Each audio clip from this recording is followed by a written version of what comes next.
This place looks familiar. That's not a good sign. There's someone up ahead. Time for a little chat. I wasn't expecting visitors at this hour. Wait, is that? Oh, it's him. There you are! Sinue's been looking for you all day. I think he has some news for you. Oh yeah? What were you doing just now, Uncle Retinue? Hiding away some more loose change? I know I saw some Mora. What do you mean, loose change? Oh, come on, I'm too old for this. Just pretend you saw nothing. Hey, kid. Mind telling me what Sinuhe's been up to recently? I'm trying to get in his good books and I need a way in. Get in his good books? Why? What do you want with my dad, Uncle Apepe? I've written a new song. I was hoping to showcase it at the next festival, but I'll need his approval. A new song, huh? I'd love to stay and listen, but unfortunately, Uncle Retinue says my dad's looking for me. Well, there's plenty of time and I'm not going anywhere. See that pile of stones? I'll be sitting there warming up my vocal cords. Come find me when you're done. Pile of stones. Got it. Hi, Dad. Uncle Retinue said you were looking for me. Ah, there's my little princess. If you'd gotten back just a little sooner, you could have shared the spoils of war with me. Spoils of war? Who were you fighting against, Dad? It was just a figure of speech. The aftermath of a sandstorm is no time to be waging war. I was talking about our war against thirst. I went out to fix our water supply problem, and now I'm back. Which means... We have a well again! That's right. I found a new one and brought back as much water as I could carry. It should last us for a good while. If it wasn't for these blasted sandstorms, our wells wouldn't be caving in. You wouldn't be spending all your time out searching for new water sources. As the chief of our tribe, I'm supposed to be leading us out of hardship and poverty, onto better things. You know how prosperous our ancestors were. I've told you all the stories. And look at us now, squeezed into these hovels. No one would choose this, if it wasn't for the endless wars over the years. But things are looking up. I started working with some folks from the academia a few months back. They gave me some contacts in return for my assistance in the desert. So you're the academia's helper now? Special ambassador, they call it. Think of it as a partnership. It's nothing bad, okay? We've been isolated here in the desert for too long. Seeking opportunities elsewhere is the best thing for us, and the fastest way to progress. So, do you get anything good out of being a special ambassador? Of course. My luck's improving all the time. One day, I swear I'm gonna lead us out of this place. We'll find somewhere new. Somewhere better. That's our well, and you know it. You stole from us. Well, you've gone from chief to thief, and now you have to face the consequences. Did you really think you could take our water without permission and get away with it? You're either brave, stupid, or both. And that special ambassador act? Yeah, nice try! We spoke to the academia. They said it was all news to them. You're a liar and a cheat!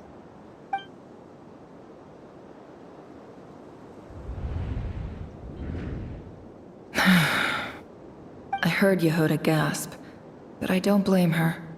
Most people are terrified by the sight of blood. Corpses strewn across the ground. The wounds are clearly from scimitars and daggers. The desert dwellers' weapons of choice. There's a handwritten note on the ground. Let's see what it says. Halil, this is Sinue, chief of the Shimti tribe. Surely you remember me. I was the one who helped you and your colleagues avoid the quicksand in the desert. This is my second time writing to you. I assume my last letter must have gotten lost in the mail, as I didn't receive a reply. I hope this one makes it to you safely. I'm writing to you because I need some help. That sandstorm the other day completely blocked up our well, forcing me to look for another water source in Iab and Unut territory. It was a matter of survival. Praise the gods. The well of the Iab tribe was intact. It was my last resort. I drew what water I could and left, but not without being spotted. I fear they will retaliate. You told me to write to you if I ever needed help. You said you'd be my ally in the academia. I urgently need you to formally recognize my title of Special Ambassador and send some of your people to assist me for a few days. It's the only way I can convince them that this was the academia's decision and prevent them from retaliating. This is an emergency. Please send help as soon as possible. Looks like this letter never got sent. The writer died a grisly death, and the letter was trampled into the ground. It's badly defaced. Some parts are barely legible. What a ridiculous lie the surviving Shimti tell. Their whole village was butchered over a sip of water. Ah, officer. Welcome. Welcome to our humble village. I thought you would at least have the courtesy to provide some respectable libations. This is the finest wine Aru village has to offer. I promise.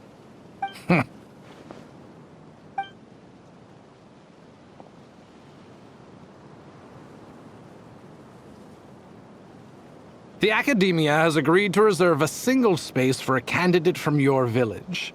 But I remain skeptical of this entire endeavor. I highly doubt anyone in this desert possesses serious academic potential. Please, have faith. If not in us, then in our God. The child we found shows great promise. I beg you, take her away from this place. Give her a chance. Don't let her talent go to waste. I don't recognize her. New arrival? She showed up here a few days ago and we took her in. She's a really bright kid. Please help. I'm begging you. So, where are you from? Nowhere special. Just a sand dune. What about the rest of your family? How many of you are there? Just the one. It's only you? Correct. So, no brothers, no sisters, no mother or father? Any who have slept on a bed of sand, I call my brothers and my sisters. Apart from that, I have no family. All right. Get over here. Sign your name on the form.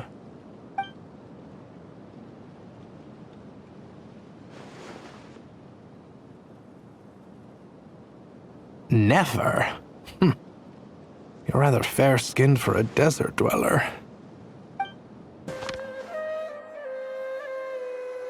Nefer, this term's assignments have been issued already.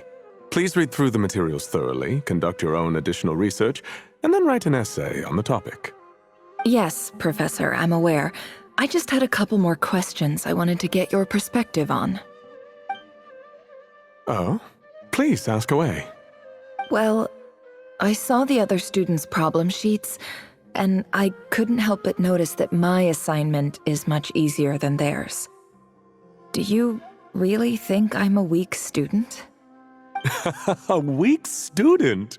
Goodness, no. Quite the opposite. You have a sharp mind, almost too sharp. I think what you're saying is, a weak student wouldn't have noticed the discrepancy. And if they did, they certainly wouldn't complain about the lighter workload. You see, sharp as they come. You see things the way they are, and I'm sure you know why they're like that. Because of where I come from. Because I'm different. I'm sorry, Nefer. I don't like it any more than you do. It's just... Anyway, you said you had a couple of questions. What's the other one? I wanted to check. if someone sent me a letter to the academia, where do I go to collect it? Ah, your family wrote to you. As long as they put your name on the envelope, someone should hand it right to you. Not exactly. It's not even a recent letter. I was just curious where the mail would end up if no one collects it. The House of Dana, I expect. I know there's a box for unclaimed mail somewhere in there, probably sitting on a shelf. Whatever you're looking for, that'd be the place to start. Okay, got it. Thank you, Professor. Oh, don't mention it. Honestly, I feel like I failed you. I'm supposed to be your teacher, but I haven't taught you anything. Hey, don't say that. You're a great teacher, and you do your best for all your students. But the rules are the rules. You're not allowed to teach students like me.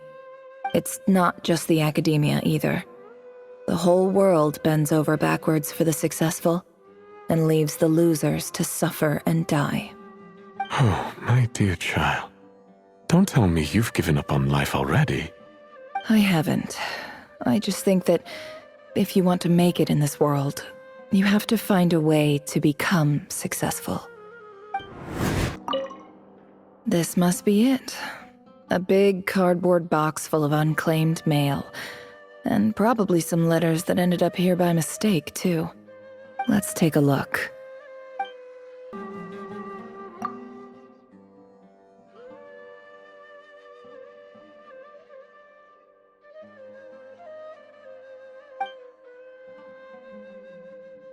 A dilapidation survey from Port Ormos. Looks like it's from a Core of 30 representative. What a strange thought. A bunch of mercs losing sleep over rundown buildings.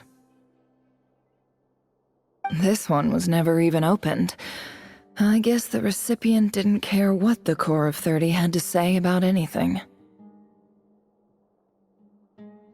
Who was it addressed to? I don't recognize the name, but it must have been a Kasharawar professor.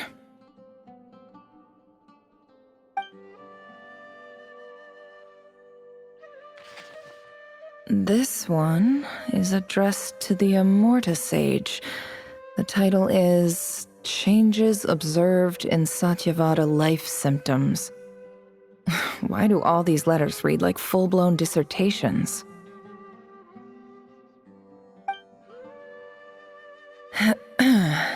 Guided by the incense, we became lost somewhere in the forest. All the barriers between levels of consciousness disappeared as our minds soared around in circles, looking for a branch to seek refuge on. In clinical terms, these symptoms fit the description of incense poisoning. The Amorta Darshan strictly prohibits the use of hallucinogenic substances, but I believe there are still people getting away with it. For example, my neighbor who always breaks out into song and dance after using incense. This seems like something the academia would want to know about. Why wasn't it collected? Wait, what's this written on the back? It's so small. The note says, the sender authored this letter while under the influence of mushrooms. I would send it back, but no return address was provided. Stamped by the Grand Conservator of the House of Dana.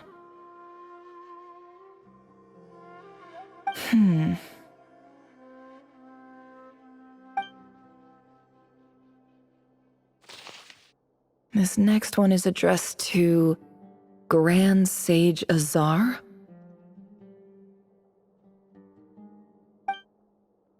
A few words of protest regarding recent changes in Sumeru's educational policy. In recent years, the academia has taken on a small number of students from the desert region, as per the policy to this effect. However, it appears to me that these students have not, in fact, been provided with educational opportunities that are, in any meaningful sense, equal to those enjoyed by their peers. As well as receiving dumbed-down assignments and perfunctory tutoring, they do not even have full access to the Akasha system. Education is the fundamental purpose of this institution, which should go without saying in a nation whose founding virtues are knowledge and wisdom. I ask you, is the lip service we pay to the policy of education for desert students truly the standard of pedagogy to which the academia aspires? As Grand Sage, policy decisions are your prerogative, but do not forget your roots. You and I were once students too, as was everyone else in this institution. I do hope you will give some serious attention to this matter. I encourage you to discuss issues like this with myself and others, and listen to some alternative opinions. Great letter. Shame it didn't get to where it needed to go. And the sender is... Sage Cyrus of Spontamod. I didn't realize anyone else even knew how bad students like me have it in this place. So this is where letters from the Sage of Spontamod end up? Nice one, Grand Sage. Really enlightened leadership. Whatever. This isn't what I came here for. Moving on. I'm not exactly holding out hope that a letter sent from the desert would even make it here. But if it did, where else would it end up if not in this box? I can't believe how much discarded mail there is. Must have been years since someone last went through it all. And this is just one box. The whole house of Dana is boxes on shelves. I don't believe for 1 second that any human being has sat down and read through all the documents in this place. Who has that much free time on their hands?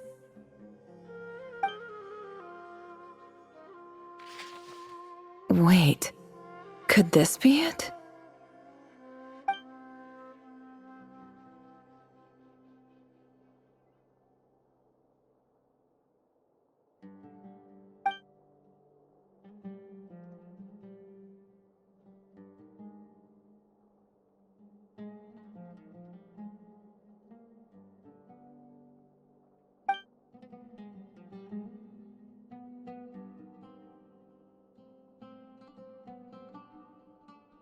Greetings, Halil. My name is Sinuhe, chief of the Shimti tribe. I was the one who came to you and your colleague's aid when you ran into trouble in the Great Red Sand. I don't know how well you remember it now, but I brought you to safety and gave you some water and other supplies. You seemed very pleased and told me your name. In my tribe, learning a person's true name is serious business, and I therefore see you all as friends. You were kind enough to leave your contact details, so we could stay in touch.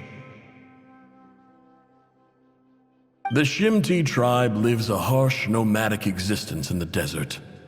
You were sympathetic towards my plight, promising to make me a special ambassador of the academia and help us find a way to make a better living. This brings me to my reason for writing. Our tribe has fallen on particularly hard times, and I would like to ask for your assistance. There was a terrible sandstorm a few days ago, which blocked up the well in our land. To ensure my people's survival, I had no choice but to venture into Iyab and Unut territory in search of an alternate water source. The Iyab and Unut are descended from the Thamudians, while we trace our ancestry to Tulatala. We worship the Lord of Flowers and have had relatively good relations with our fellow tribes, up until now. I found a well belonging to the Eob tribe. They declined to help us, but I really had no other option. So I took some water to keep me and my tribe alive. My actions are certain to incur their wrath. When we met, you assured me that you would be my ally in the academia. I would like to take you up on that offer, because I really need your help. I wonder if you could send an academia representative to meet with me.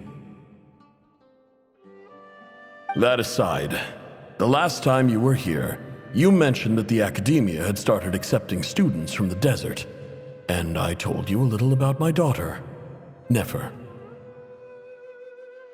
We have next to no resources here in the desert, and my power and influence are limited. Would you consider enrolling my daughter at the academia? She is a smart girl. I know she won't disappoint you.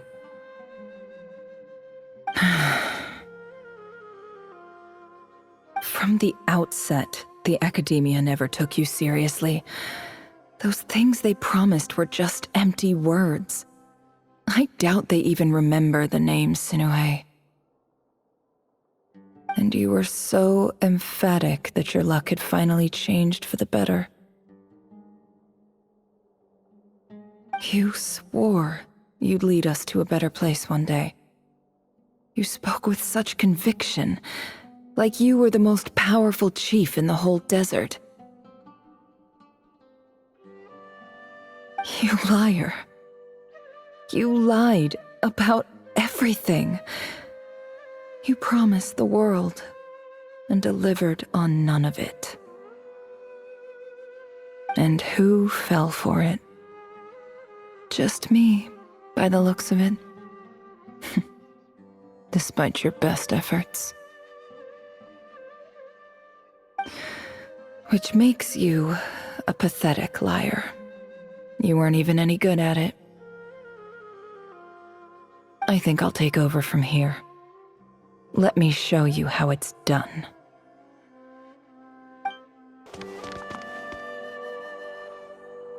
I just came to say goodbye. Thanks for everything you've done for me in my time here. Nefer? You packed your bags. Where are you going? I'm quitting. Something's come up in my hometown. Gonna head back and deal with it. Huh? But this was a hard-won opportunity for you.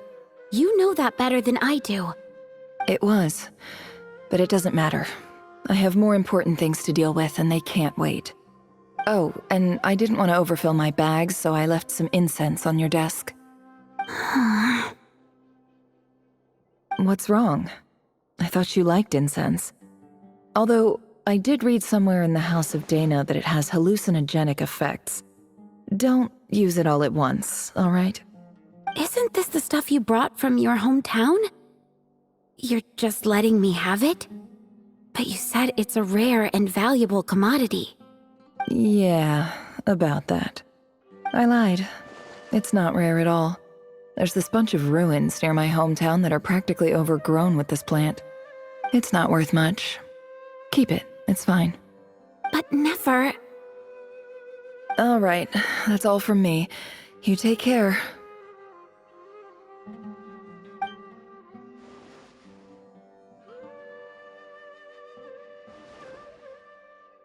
Don't forget me, okay? I mean, we're more than just classmates, right? We're friends. Yeah, I'll remember you. I lied again. That incense is worth a fortune, and it's a rare find even in those ruins. And as for remembering her, I have far too much to do when I get back. No time to reminisce. I'll be lucky if I even make it through this alive. But either way, I expect I'll forget you pretty quickly.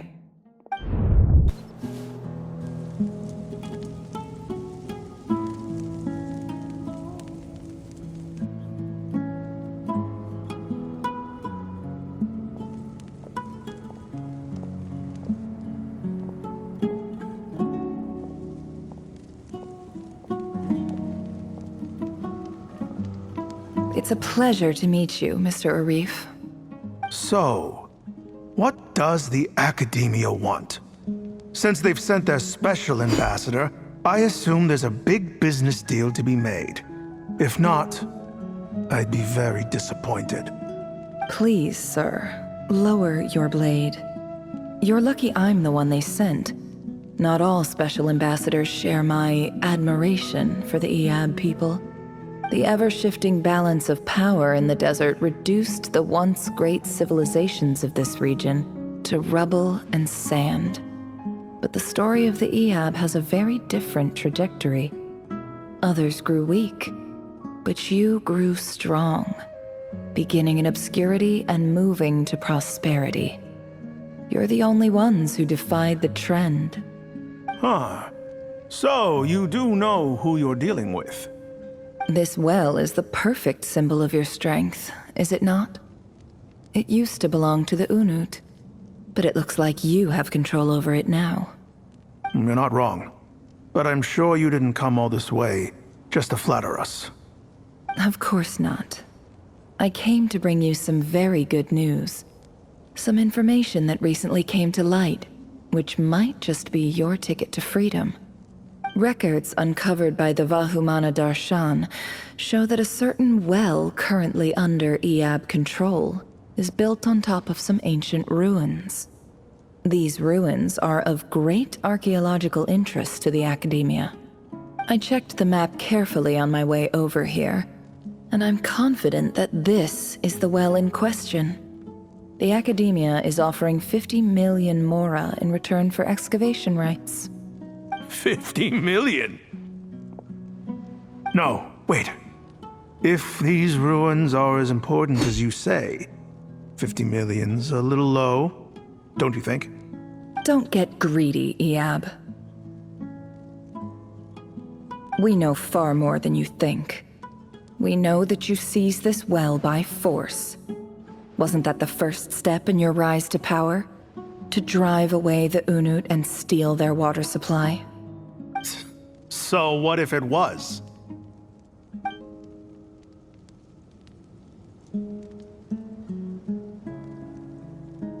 Don't worry. As unscrupulous as it was, it's something we're willing to overlook. The Academia is only interested in dealing with the de facto power holders in the region. I hope I am making myself clear. And I hope your words are the truth. If I find out the Academia is trying to play me, I'll hunt down every one of your people and make you watch as I cut their heads off one by one. I assure you, Chief, that would not be in your long-term interests. You don't want to make an enemy of the Academia. You see how I'm dressed, don't you? I appreciate that you've never been to the rainforest, but surely even you recognize an ambassador's attire when you see it. And what does a barbarian like you have to lose anyway? You really think the Sumeru Academia would bother to come all this way just to lie to you? We have more important things to worry about. All right, I take your point. The Academia is the highest authority in the land. I'm sure you're trustworthy people. In that case, we have a deal. We will sell you the excavation rights. I'd like to thank you, Ambassador. This is good news indeed. Excellent news. In fact, it calls for a celebration. Would you do us the honor of staying a while and enjoying some Eab hospitality? Gladly. I am partial to wine myself, and I trust you are as well. So let's indulge in a few drinks together, in celebration of this momentous occasion.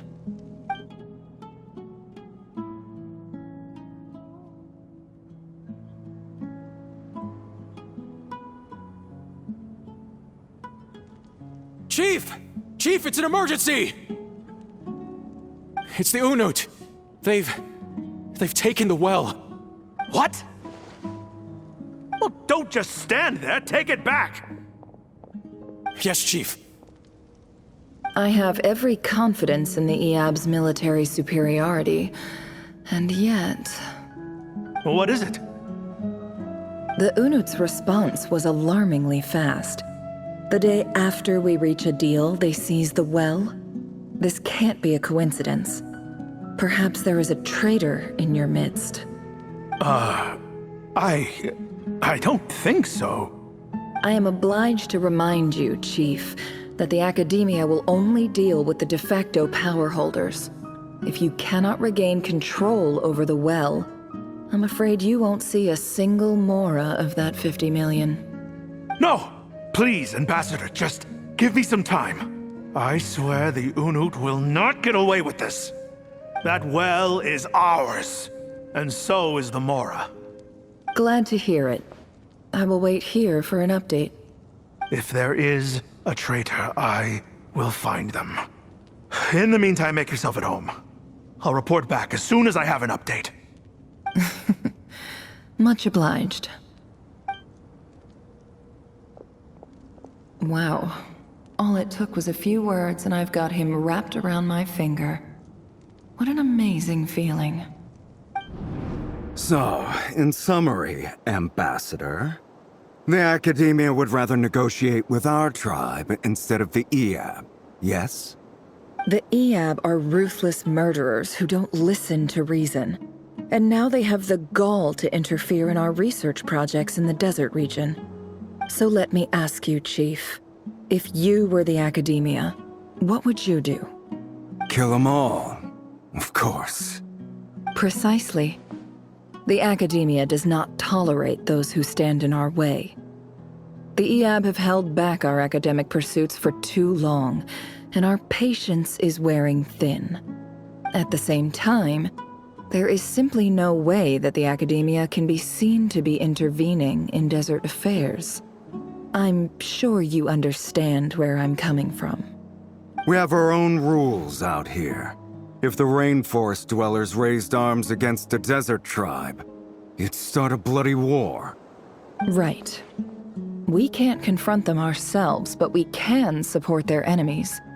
The Unut have always had strained relations with the Eab, which makes you our natural allies. Natural allies. Weren't the Eab your allies once? You were quick to send them after us to protect your interests back when we stole that water. And now look at you. You're at each other's throats. Let me be clear. The Academia wishes to collaborate with the legally recognized rulers of the desert in this matter. We are asking for excavation rights to that well, and our offer is 50 million mora. Say no more. I believe we have an understanding. Good. Then I suggest you get to work. Get us access to that well, and the mora's yours. You see, Dad?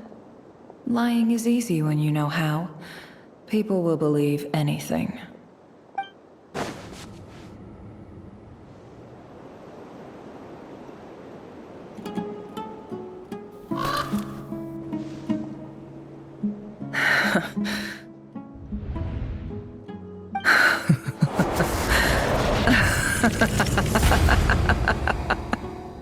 Look at yourselves. You may be vile, savage monsters, but your butchered bodies bleed like any others. You're no different.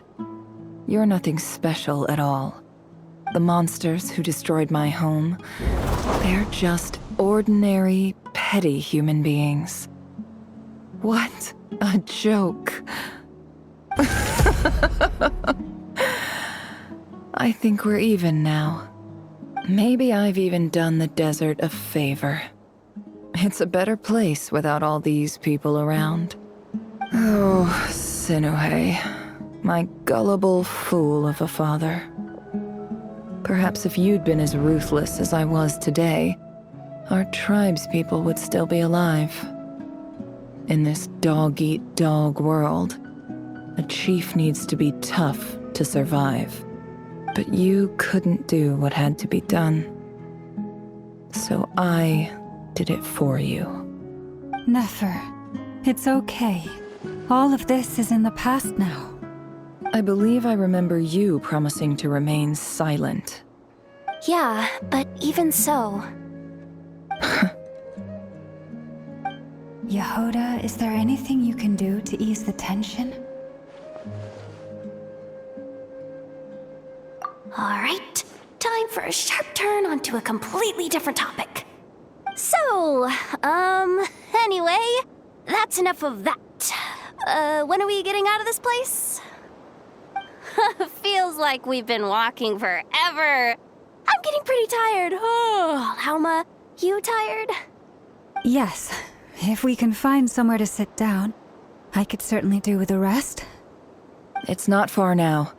There should be a temple just up ahead. Yes. Really? A temple? That's where this story ends? I guess that's how things go in the desert. Desert dwellers can never escape their destiny.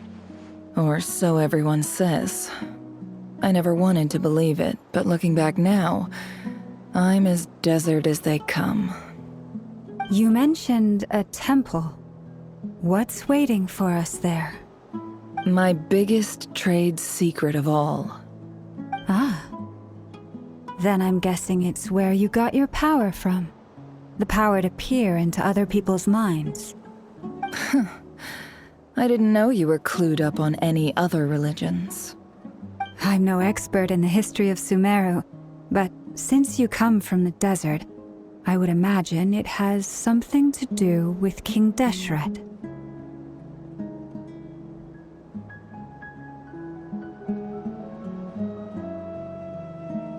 Sounds impressive. Ah, I know who you mean. General Mahamatra Sino. The spirit of Hermanubis dwells within him. That's Boss Neff for ya. She knows everything. Sino's hardly a figure of obscurity, but I know about Sethos too. What about him? Is he a big deal or something? Well, he's not a small deal, let's put it that way. Please, this is the bare-bone basics. Save the flattery. Thanks for your patience, everyone. I'm sure it's been a lot to take in. With any luck, that's our exit just up ahead.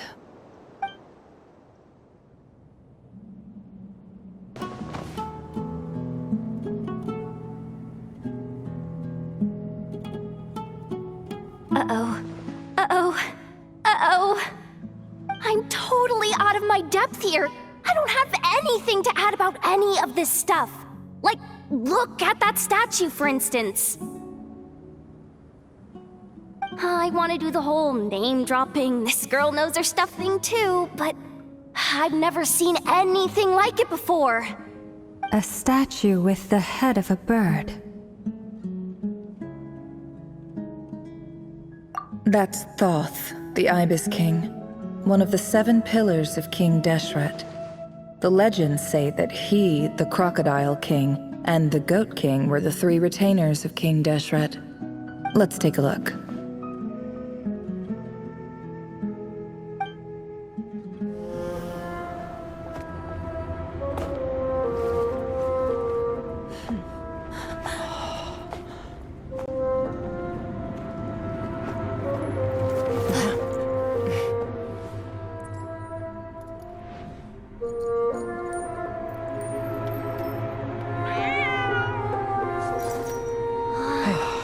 It's just Ashru. So, all is well?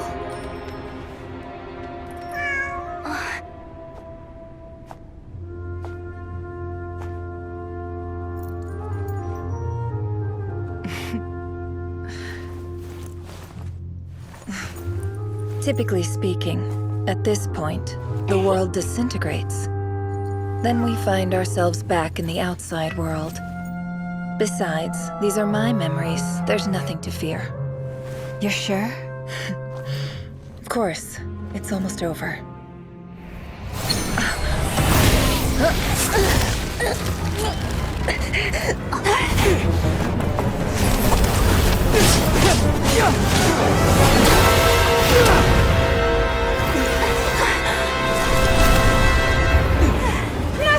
Hold on!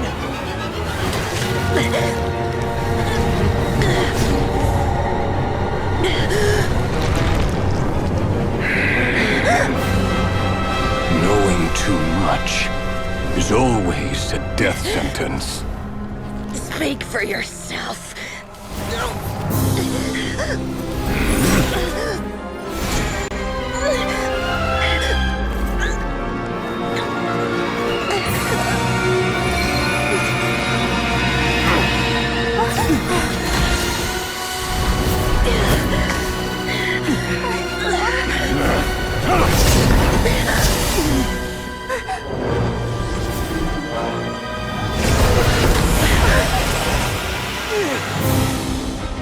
How repulsive.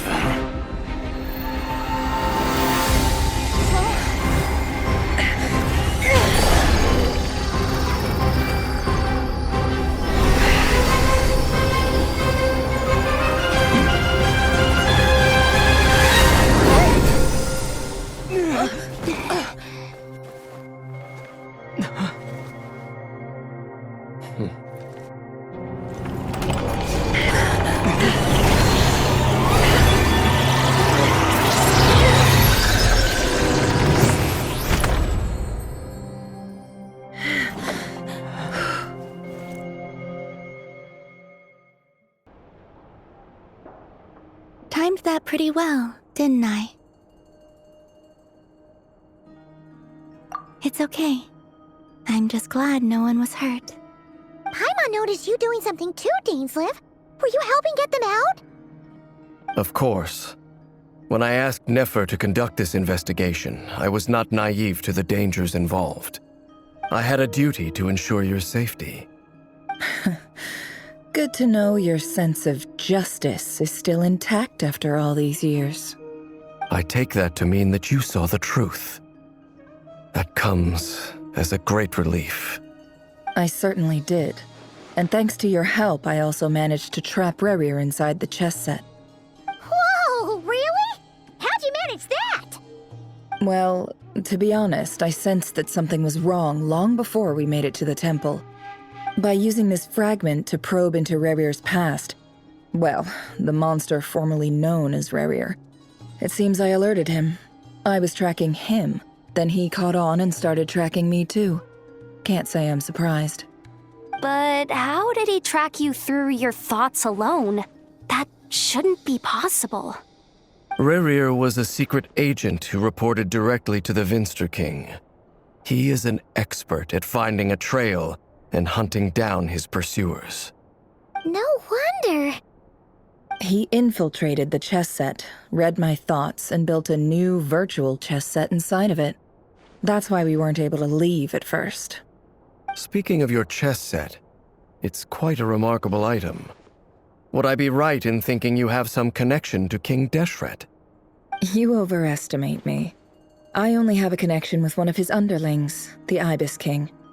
You all saw how this came to be. A long time ago, the Eab massacred my tribe, the Shimti, in our home village. A few years later, I enrolled in the academia, where some new information came to light.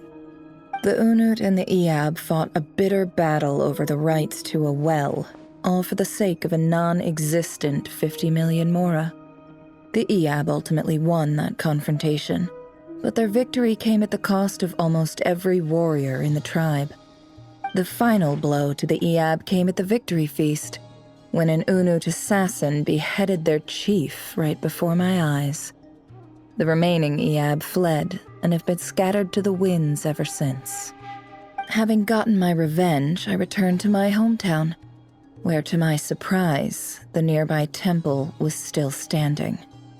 There it was, seemingly immune to the relentless hostility of the desert, while my tribal home lay in ruins. As I stood there gazing at the temple, I noticed a cat just outside. This cat, as it turned out, was home to the spirit of the Ibis King. He led me to a gate deep inside the temple, And there, he made a deal with me. This chess set is my gift from the Ibis King. The chessboard within is made to the same specifications as the one in the mausoleum of King Deshret, and represents his power of piercing analysis. With this chessboard in its container, I gained a certain ability to perceive hidden secrets. Now, you could conclude that the Ibis King simply wanted to give the people of this world the power to seek the truth, but I don't believe that's the full story. Every god plays favorites. Their hearts are as fickle as any human's, full of secrets, perversions, egotistical tendencies. But precious few gods are willing to admit this. It is the same with all powerful forces, including fate itself. Their gaze falls preferentially upon a select few. As you rightly point out, this is an act of favoritism. If you're alluding to the Abyss, then yes, I agree. Gather the others. It's time to share everything I've learned.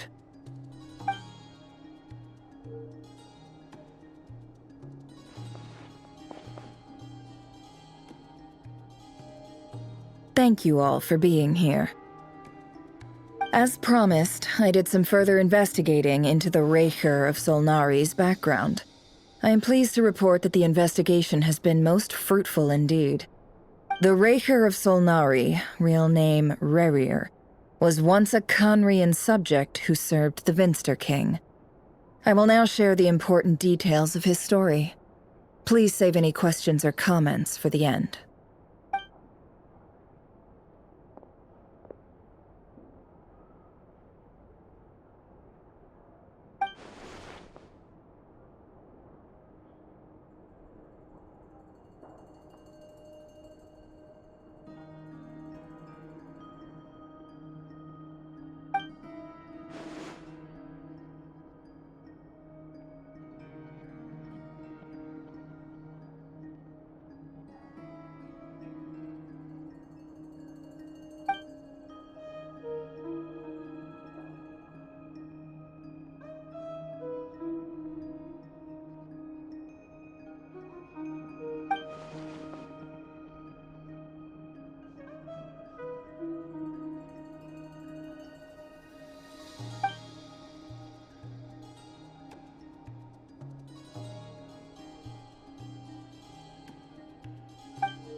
So that's why he's so obsessed with the moon. A tragic tale, to be sure. But it does not excuse his many transgressions. No matter how much Rerir suffered in the past, the fact remains that he is what we know today as the Wild Hunt, wreaking havoc upon innocent lives in Krai. He becomes more dangerous with each passing day. If left unchecked, it is simply a matter of time before all of Tevat suffers the consequences. This is a threat that the Knights of Favonius cannot ignore. A question for Miss Columbina. Forgive me if this is presumptuous, but have you ever seen the spatial gateway that appeared in Rerir's memory? Never. But I have heard stories of something called the Moon Gate, and this seems to fit the description. Miss Lama, any thoughts on this? In the lore of the Frost Moon Scions, the moon is believed to hold many secrets. Some sources speak of ancient knowledge, others of a gateway to the unknown. The term Moon Gate is one I have heard before, but as is the case with all of our legends, there are no records of any first-hand witnesses. We cannot know whether it truly exists. Then back to Miss Columbina. As a moon goddess yourself, do you have some idea of where the Moon Gate leads to? Not at this stage, sorry. I do hold the power of the Frost Moon, and my strength is recovering well. I can sense that the gate would open at my command, but... But there's more to the power of the Frost Moon than that? Yes. A moon goddess has the right to open the Moon Gate, since it is a path to the moon. But as never mentioned, Holding open a spatial gateway takes a huge amount of power. And right now, I need to conserve my energy to fight the Rahier of Solnari. I'm afraid this is one mystery we may have to leave unsolved for now. I agree. Better to save your strength. But if you'll humor me for a moment, I have a bold conjecture of my own regarding the world beyond the gateway. I highly suspect that neither Tholindis nor Rarir made it through unscathed. The evidence pointing to this is the fact that the Rahier of Solnari exists in the form of countless fragments. With the abyssal power he wields, no ordinary foe can touch him, let alone tear him to shreds. And yet, the wild hunt proliferates wherever his scattered fragments lie, drawing hordes of monsters to many different locations across the land. So your theory is that Rarir was physically torn to shreds by some powerful force? Hence, why the Wild Hunt is a distributed phenomenon, rather than a unified one? Makes sense to me. Explains why the Wild Hunt is so pervasive, and why he's been trying to piece himself back together. He was whole to begin with, and he wants to be whole again. Without the power of the Abyss on his side, he almost certainly would have perished the moment he was torn apart. But the Abyss, much like a curse, has kept him alive. I could not agree more. The power of the Abyss is most surely a curse. It is a compelling explanation, and one that accords with my present understanding of Abyss creatures. Whether the life form in question is primitive or advanced, if a curse has extended its lifespan unnaturally, it will continue to survive in spite of everything. This raises some interesting questions. I will run some experiments and see if there is any validity to my suspicions. That being said, regardless of whether my research bears fruit, I would like to thank Miss Nefer for conducting such a thorough investigation. Already, it has greatly enriched my understanding of the entity we face. My pleasure, Mr. Albedo. I too hope that the information I have shared today proves useful as we look to formulate the next stage of our plan. Hey! What is it, Dainsleif? You look really upset!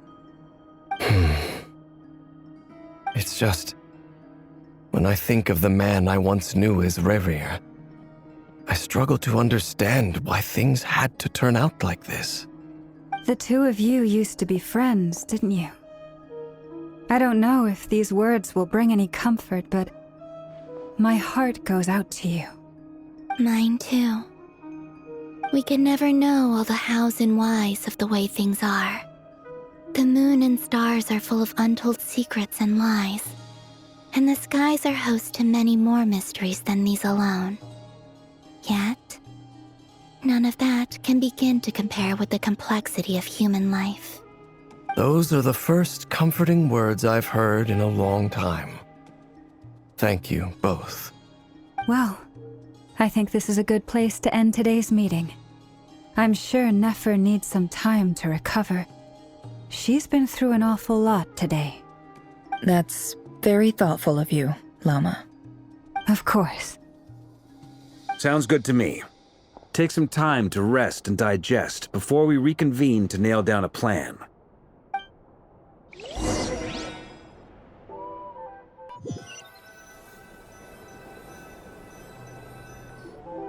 Hey, is this a bad time? Hope I didn't kill the conversation. No need. Come on, let's talk outside.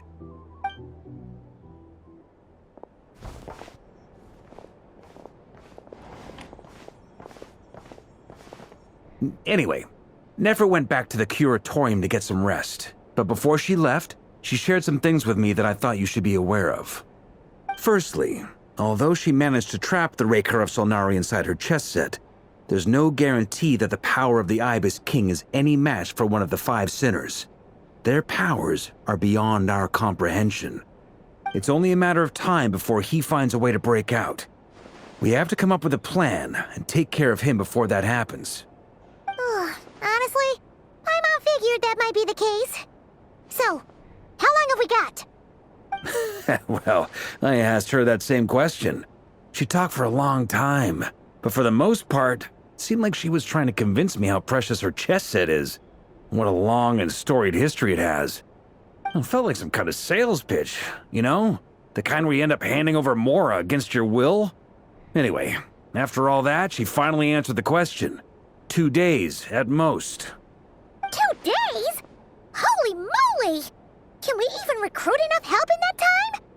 That remains to be seen. Which brings me to the second issue. Dainsleif is obviously conflicted about this whole thing. But given how little time we have, there's no way we can pull this off without his help. You have some history with him, right?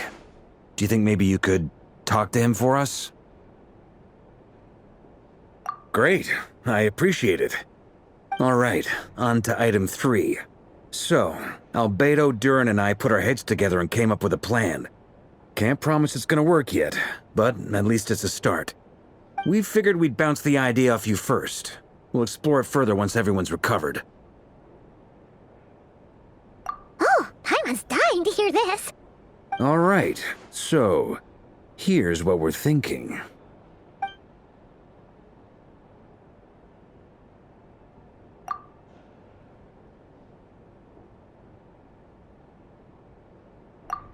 We felt a little uneasy about roping you into this. I mean, firstly, you're not locals, and secondly, none of us are your boss. You're well within your rights to refuse if you so choose. Roping us in? Why would you even say that? We know the stakes here. It's all of us against the Rayher of Solnari, or none of us stand a chance. I choose my words very intentionally, I'll have you know. I like to think there's an art to striking a down-to-earth tone even when the stakes are through the roof. Sir Varka, I have a few thoughts about this plan. I'm all ears. I think we can be more flexible with how the roles are allocated. In my view, the most sensible lineup would be like this.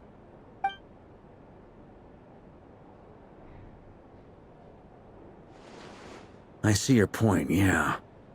But if that's how we're going to approach this, you'd better make sure you're ready.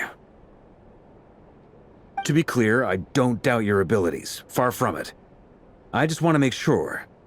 Are you really willing to take all this on? I want to do everything within my power. The Rayher of Solnari is a truly fearsome opponent, and if I do my part, it'll greatly reduce the risk for everyone else involved. Well, that tracks with what I've heard.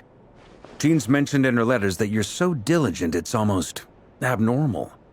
As in, most people weigh up the risks and rewards in situations like this. But you seem to just march towards danger without a moment's hesitation. Of course, everyone appreciates a fearless pioneer. But all that aside, I'm the Grand Master of the Knights of Favonius, and you're our honorary knight. I want to make sure your courage doesn't come at the expense of your safety. Thank you, Sir Varka. I should be the one thanking you. It means a lot to have you on board. I'll give some serious thought to your suggestions.